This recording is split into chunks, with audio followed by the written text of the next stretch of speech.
lekker warm hearty welcome to you to another exciting edition of the Professional Plumber Podcast. Now, this is going to be another technical discussion we're going to have.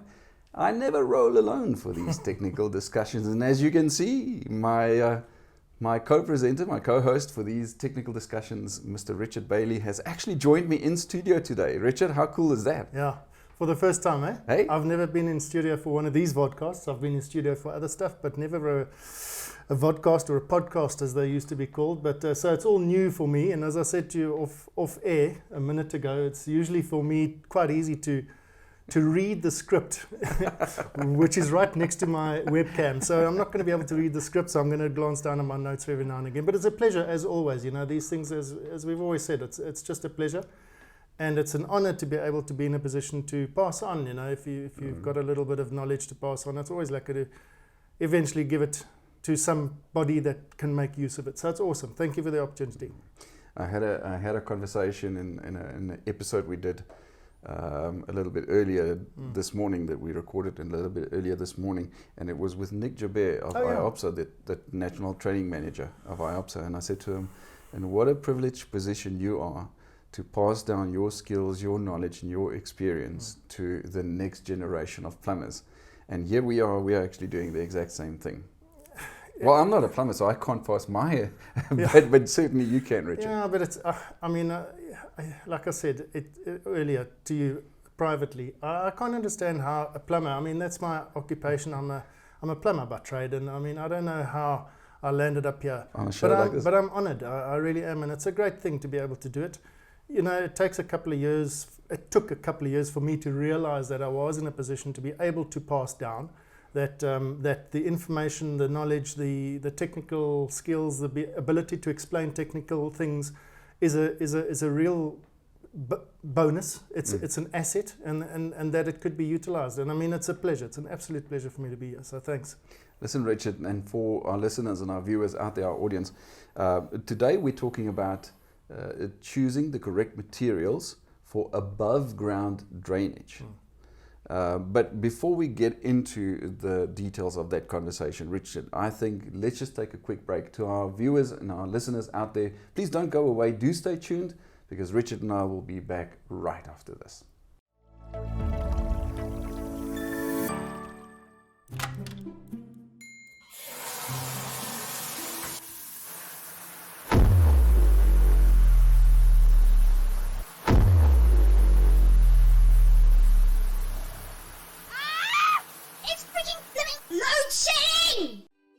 Don't leave your customers in the cold. Complete the SANS 10-10-6 solar water heating course today and become an accredited solutions provider. Now with a 10% discount. Offer valid 13 to 26 February 2023. Welcome back to this edition of the Professional Plumber Podcast, a lekker technical conversation that Richard and I are going to have with you. Now, just before we went into the ad break, Richard and I said that today we're discussing choosing the correct materials for above ground drainage. But Richard, as I remember, and as I recall, we had a conversation about, in a different episode, we discussed choosing the correct materials for below ground drainage. That's right. We did. And if you remember correctly, in that podcast or vodcast, we did say that it warrants a split. I feel that the choice of materials for below ground and the reasons for choosing specific materials for below ground versus above ground warranted a split, and so hence the why I think we do a second podcast. Yeah, absolutely. Would you mind if we, just for the sake of the listeners and the viewers out there, just to recap, without going into too much details, obviously that is now, just to recap what we spoke about in that episode? We can, and I mean, just generally speaking, the general purpose of selecting correct materials for whatever installation you're doing, but I mean, we're talking specifically about drainage. Performance comes into play for drainage, and I know that that's probably a generic term that you could apply to any plumbing installation, but specifically drainage, because if you know how it works in terms of gravity and the prevention of blockage and the ease of access, etc. If you don't choose the right stuff, all those things start going wrong. So performance is a massive thing, and that talks to the longevity of the system as well, because if you have got a bad performing or badly performing system, longevity becomes a problem. the infrastructure of drainage is vital. None of us can dispute that.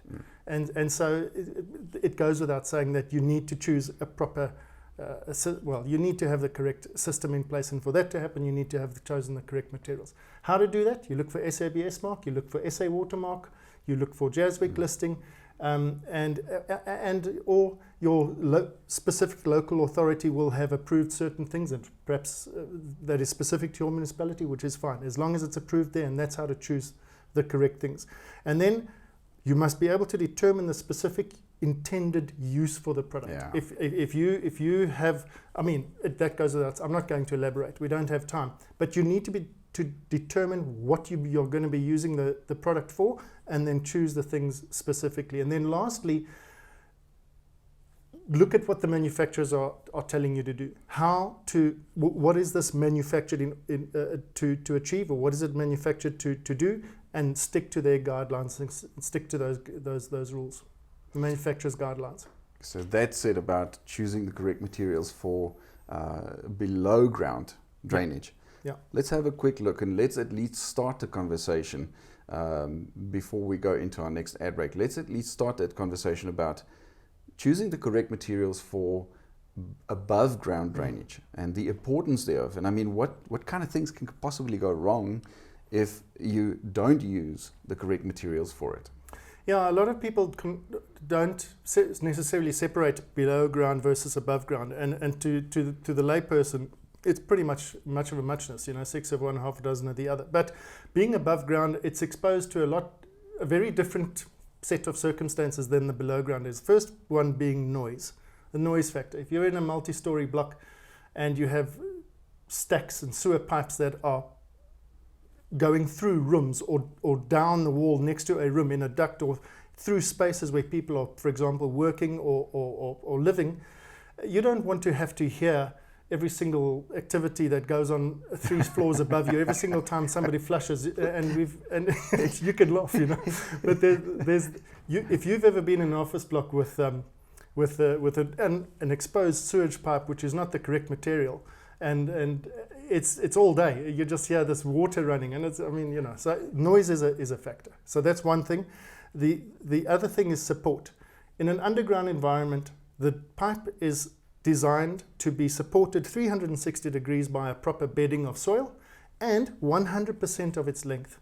So it's not designed to self-support, it's between points. Above ground is a different story. You can't wrap that thing in a 360 degree support, so you've got brackets. Those brackets need to be installed at certain intervals, but nonetheless, the pipe itself needs to be able to self-support between those brackets, between the support points. As a matter of interest, the distance between the minimum distance allowed between brackets for above ground drainage is in SANS 10252/2. But to give you a guideline, for anything from memory, for anything less than 50 millimeters in diameter, it must be 600 mil. We're talking horizontal installation, so 600 millimeter maximum distance. I said minimum, I meant maximum. And for anything equal to or more than 50 millimeters in diameter, 1 meter maximum distance. And then a third factor, quite an obvious one, but something that a lot of plumbers, which flabbergasts me, but a lot of plumbers don't seem to realize, is UV protection. The pipes fittings have been produced to be able to withstand UV penetration or UV effects, or the effects of UV, to a particular standard. Whether it's infinite and forever, probably not, but it is tested to a specific standard, and that's what it is. If you ever have come across, as I have, dozens of times, pipes and fittings that have not been UV stabilized, not been approved for above use ground, what the UV does to it is absolutely crazy. So UV is a big thing. Richard, I think that there's a lot more to be said about choosing the correct materials, certainly for above ground drainage and the difference between that and below ground drainage. But I think let's just cross over to another quick ad break, and when we come back from that ad break, we'll continue our conversation on that. To our listeners and our viewers out there, don't go away, please do stay tuned. We'll be back right after this.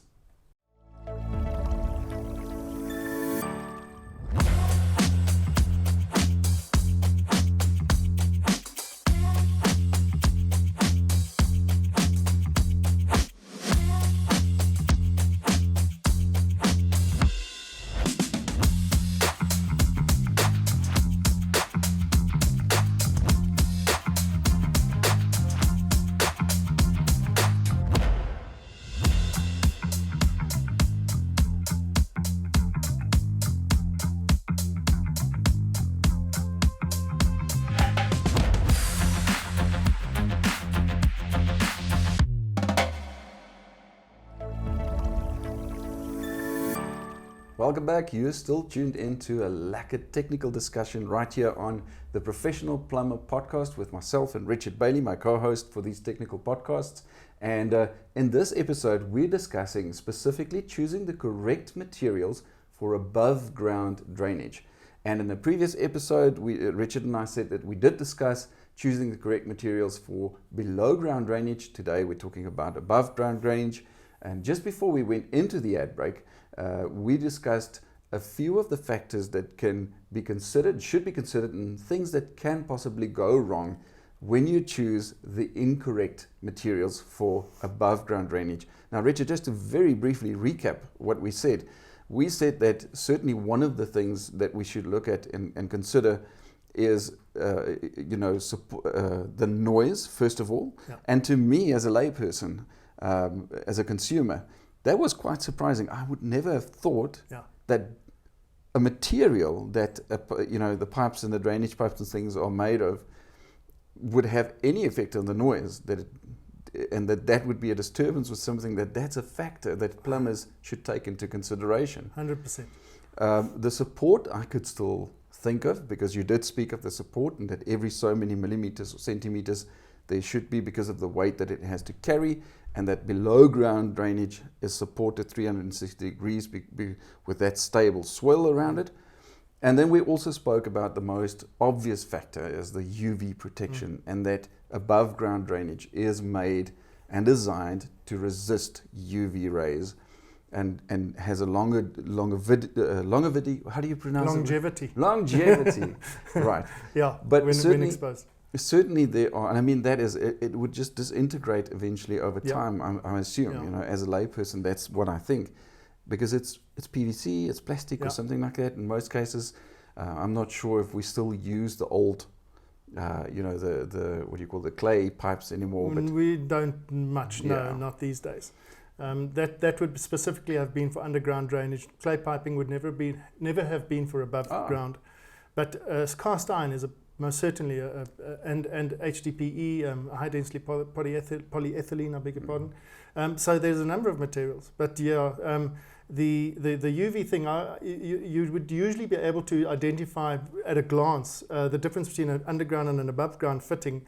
PVC now is that the below ground is an off-white, it's a yellowish color, and the above ground is white. But there are some not so lacquer white colored PVC fittings that are sold to be above ground that is disintegrate within 2 years, and the thing is just all over the place. So But Richard, having said that, certainly there must be other factors to consider. Certainly other things can also go wrong. You hinted towards the accessibility aspect of it. Is that one of the factors to consider? 100%. I mean, if you recall, or if you listen back to the podcast that we had about below ground drainage, because of the lack of access to these pipes, you needed to take into account how is one going to access the interior of these pipes. So you put in special things like rodding eyes and so on. Because of the nature of above ground installation, the fact is it is accessible in a lot of cases. Not all, but a lot. In fact, if it were plumbed to standard, it would be accessible, but some aren't. So, but because of that, you will find that the fittings themselves, the junctions, etc., have what we call IEs. It's abbreviation for inspection eyes. And it's both for inspection purposes as well as cleaning purposes.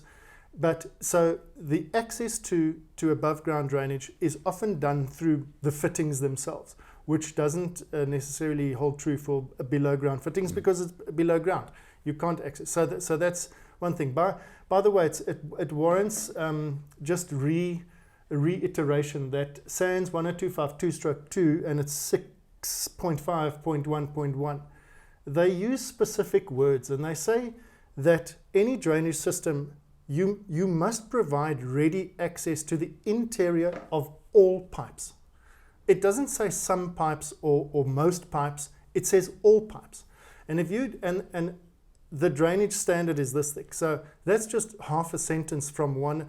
And if you just apply that and look around you and ask yourself whether that is in fact the case in 90% of the installations you see, the answer is no. So just there. So it gives you an idea. You've got to you've got to make a provision for access. You have to be able to access the interior of every single pipe in a plumbing system. Fitting radius of a fitting. Below ground, you'll find the radius is much larger. In other words, it's a sweeping bend rather than an acute bend, or not an acute. Acute is the wrong word because acute means less than 90. This is all at least more than 90. So it's not a sharp bend. It's always a sweeping bend underground.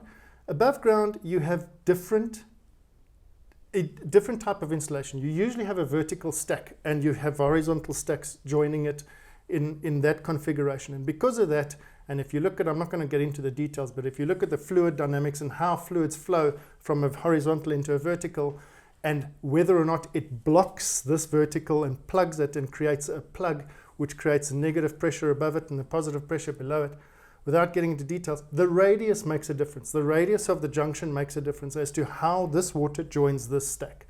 So the radiuses are very differently designed to accommodate a different type of drainage system, because underground you're not going to have vertical stacks. So that's a big thing. And then corrosion. Corrosion, underground again, yes, corrosion is a factor, but above ground, especially where I come from, Cape Town, if you live in Melkbosstrand, for example, you're right on the beach, it's salt water 99% of the time. You can't have mild steel pipes, but so corrosion is a factor. So it's a less of a factor because we usually talk about PVC and plastics, so it's not really a major thing. But if you start talking about other types of metals, then it becomes a thing. Richard, there is one more question that I have for you just before we completely close off for this episode. But I think to our listeners and our viewers, let's cross over to another very quick ad break. Please don't go away. Stay tuned because I do have one last question that I want to ask Richard before we close this episode off. We are running out of time for this specific episode, Richard. To our listeners and our viewers, we'll be back right after this. Are you having questions about the Plumbing Industry Registration Board and the plumbing industry in South Africa? Well, then join us on the couch and in conversation with the industry experts to answer all your lingering questions about the plumbing industry. The PIRB remains committed to ensuring open and consistent communication within the plumbing industry. So, be part of the conversation. Send us your questions on email at communications@pirb.co.za or on WhatsApp on 079 833 6930. Become a part of the conversation today. Hashtag on the couch. Hashtag PIRB. Welcome back to this lacquer technical conversation that Richard Bailey and myself are having about choosing the correct materials for above ground drainage. Just before we went into the ad break, we were looking at a couple of factors to consider, a couple of things that could possibly go wrong when you do indeed choose the incorrect materials, and why choosing the correct materials are so important. We looked at things like corrosion, we looked at things like the fittings and the accessibility to it and those kind of things. Richard, and you gave us we are always pressed for time in these episodes. So it was very brief how you explained the reasons why we should look for and consider certain aspects, and how those could affect, the longevity of a product, the endurance of, how long it will last, and whether it can be accessed, and whether it will be corroded by, the weather circumstances and the elements out there. But having said all of that, you alluded to the fact a little earlier here that, if done according to standard, then most of these aspects will, you said two things. Yep. One, you said that you arrive on site, you do your audits, and you find that so many plumbers do it incorrectly, yet it's such a simple thing, or at least it seems it's such a simple thing to choose the correct material. And secondly, you alluded to the fact that if it's done according to the requirements of standard, it should and will be okay. Yeah. And that to me just said that, okay, so there is a way that it should be done to ensure that it is as efficient and optimally functioning as possible, as safe and as healthy as possible. What happens if a plumber doesn't get it right? I mean, the bottom line, it's like anything else. If you are practicing the trade of plumbing. It is a protected trade. In other words, it has laws and rules and regulations. And you are obliged to stick to those rules and laws and regulations. I know it doesn't happen often, and it's also not the type of country we live in. But if you were to step outside of those and blatantly disregard them, in another country, for example, where they're very happy to take you to court like America, you would go to court and you would lose.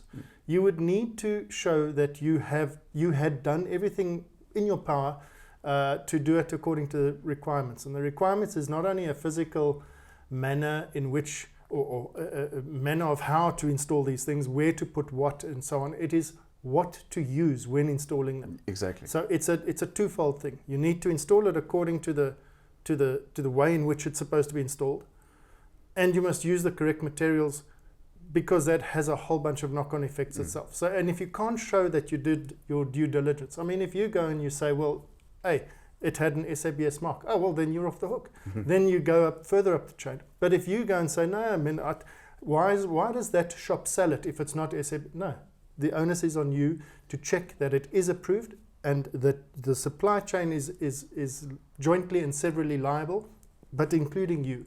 So you as the installer must make sure. And that includes having a discussion, let's put it mildly. You can take that discussion further and make it a bit harsher with the person that you're doing the work for. Let's say they say, we just want labor and we'll supply all the materials. But those materials are absolutely rubbish. No, you are the person that is putting your name, reputation and livelihood on the chopping block. And so you should stop and say, no, I'm not putting those materials in for these reasons. Have legitimate reasons. And it's my life that is going to be affected, not yours. So your career, correct, and your your honor, your reputation for that 100%. matter. But also the fact is that it can affect. There are risks involved, health 100%. and safety for that matter. Those risks, and that customer or that consumer who insists on you using an incorrect material, they should know about those risks. And you, like you said, you're the expert, you're the person who knows what the standards and the Correct. laws and the regulations require from you, and you can't sign off something and certify it as compliant when you know for a fact that it isn't.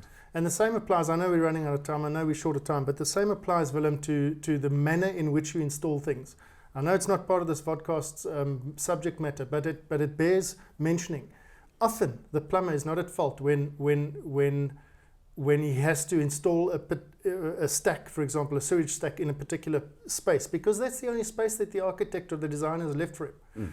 But it's so sure, it's not his fault, but he must start talking about it. He must say something about, hang on a second, you want me to put the stack here? No, I can't. Here are the reasons. This is where I'm going to be shortfall. This is why I can't sign a COC. And so have those discussions.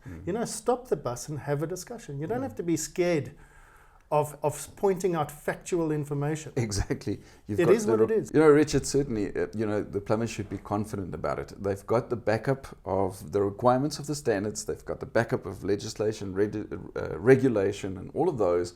So be confident about it when you make those statements and when you take that stance to say, I can't do this because it's not going to be compliant and the risks associated to it. Yeah. Richard, so we are drawing to a close of this specific episode, and I think there is a lot that can be said about it. As simple as a subject it may seem, if our viewers and our listeners may think, why would you talk about choosing the correct materials? But just think and consider about the things that can possibly go wrong, the risks associated with that. So once again, it was so awesome to have you here, cool to have you here in studio with me, and to be able to look you in the eye when I chat to you instead of checking you out on a computer screen when we chat. Yeah, it's a pleasure. Been a pleasure. Thank you. That concludes it from Richard and myself, our discussion about choosing the correct materials for above ground drainage. And we're going to say goodbye from the two of us, but we don't want you to go away. We want you to stay tuned, because right after this, we're bringing you some awesome industry announcements. We'll see you in the next one. On the 1st of March, the PIRB will be launching an exciting new Continuous Professional Development, or CPD, rewards program. This rewards program will give plumbers the opportunity to receive discounts on certain items, like COCs, renewal fees, and many other products, depending on the status of their CPD points. The higher plumbers earn, the better their rewards. Get skilled, get rewarded. Remember to save the date for Friday the 10th of March, as the PIRB will be celebrating World Plumbing Day at its offices. Come and join in on the fun and games hosted on this day and stand a chance to win great prizes. Hope to see you all there. Do you have any questions you would like to ask the PIRB? Send your questions via email to communication@pirb.co.za or via WhatsApp to 079 833 6930 and be featured on our On the Couch show.